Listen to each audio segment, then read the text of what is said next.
اللهم صل وسلم وبارك عليك يا حبيبي يا رسول الله. عاملين ايه يا احلى متابعين في الدنيا؟ وحشتوني خالص.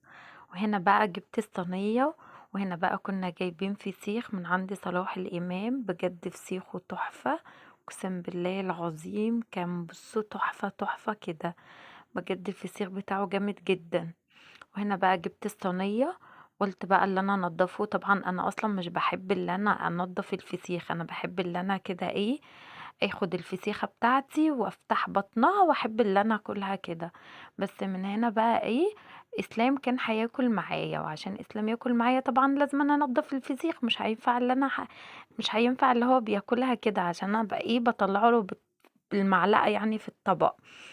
غيري خالص في اكل الفسيخ. انا بقى ايه، مسكت دي مسكت الفسيخ دي ما شاء الله كانت كبيرة قوي. إيه، هو كان ما شاء الله جايب لنا الفسيخ ال2 كيلو، ال2 كيلو الواحدة نص كيلو ما شاء الله يعني. كانت كبيرة قوي واكلنا منها وكان باقي منها كمان. بس بصوا انا بعشقه اصلا كده، انا مش بحب زي ما قلت لكم ان انا انضفه. هنا بقى مسكت ايه، السكينة كده، وقلت ايه اطلع القشر اللي في الظهر كده. قعدت بقى ايه اعمل القشر كده، ومن هنا بقى بقولك صلي على النبي في دي بقى الكومنتات. قُلت وما اللي تن... أنا هانضّفها كده الإسلام، والتانية أنا باحب زي ما قُلت لكم اللي أنا آكلها كده، باحب اللي أنا أفتح بطنها، وباحب اللي أنا إيه، أستفرد بالفسيخة لوحدي يا حبايب القلب، يعني إيه ما باسيبش منها حاجة بمعنى أصح. وهنا بقى نضّفتها بالشكل ده. يزّون ابني بقى وأنا باعمله ياه! ما كانش بُصّوا كان قرفان أوي. "إيه يا يزن هتاكل فسيخ والّا رِنجة؟" يقول لي إيه: "إجة، فسيخ كِخ." "إيه يا يزّون فسيخ كِخ." عايز ياكل إجة، بس بيقولها قمر. هاسمّعها لكم منه برضه دلوقتي. وأنا بقى مسكت الفسيخة بُصّوا، هنا نضّفت بقى الجناب بتاعتها وفتحت كده إيه، وبافتح كده الراس بقى وكده وهافتح بطنها. من هنا بقى بقولك صلي على النبي، كل سنة وانتوا طيبين، يكون عيد السعد والخير عليكم يا رب كده.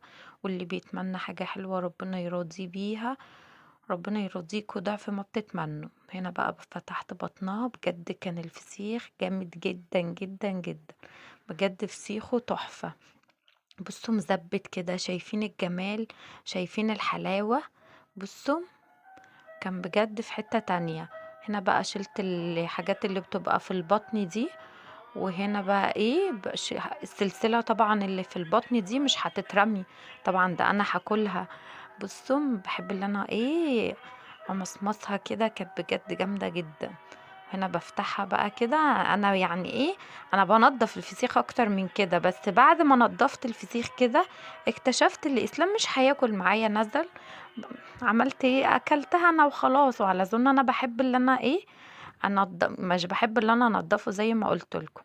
وهنا بقى ايه نضفت الفسيخة كده، وحطيت بقى ايه، قطعت بصل وقشرت بطاطس حمرتها، وقطعت طماطم وخيار وكابوتشي وشطة. بصوا كان بجد الاكل في حتة تانية خالص، كان جامد جدا. بصوا الجمال، بصوا يا سيدي على الحلاوة دي، بصوا عايزة تطلعها لهط كده، دي حتة قشطة، دي حتة بصوا بسبوسة مش فسيخاية. بصوا كانت جامدة قوي. وهنا بقى، هنا حمرت البطاطس، وطبعا كنت حاطة سيفن، انا طبعا بحب الفيروز. وهنا قطعت العيش بقى وحطيت كده. بصوا بقى يزون وهو بيشاور عليها، شايفين القمر،